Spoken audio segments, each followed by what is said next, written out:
هذه رحلة العودة من باريس إلى تونس على متن الطائرة الحبيب بورقيبة، رحلة أمنها فريق نسائي على مستوى القيادة وتقديم الخدمات، وذلك بمناسبة اليوم العالمي للمرأة. والله حطت بالكدا الطائرة واتريساج لا صفقوا عليهم ديجا. والله يعجبهم الاتريساج اوغوزمون صفقوا. عدوا رحلة ممتعة للغاية، صفقوا شيخوا وكانوا فرحانين برشا الحقيقة.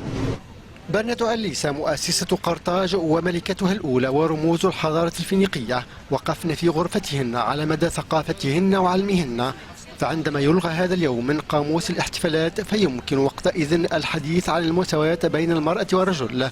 هكذا قالت هذه السيدة، وهكذا عبرت عن استغراب أثار استغرابها. حتى الفرنسيس في باريس ايكيباج فيمينا انتيرمون فيمينا اون تونيزي، تو اللي يقولوا اون تونيزي اللي يقولوا تونيزي نورمالمون تونسي يعطيو بها المثل.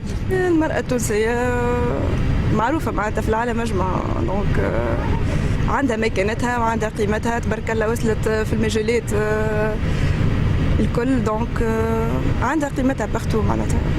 لعلكم فهمتم أن الحضور الفاعل والسباق للمرأة التونسية في مختلف المواقع أصبح يفهم على أنه استثناء وليس قاعدة، وهو ما يجيز لنا طرح سؤال: هل للمرأة التونسية في هذا اليوم الحق في الاحتفال أم في مواصلة النضال أم في الاثنين معا؟ في هذا اليوم الذي تحتفل فيه الدول بنصف مجتمعاتها، تؤكد فيه المرأة التونسية أنها لا تختلف في دورها الحياتي مع رفيق دربها الرجل، خاصة بعد ظهور ملامح التراجع عن المكتسبات بعد الثورة.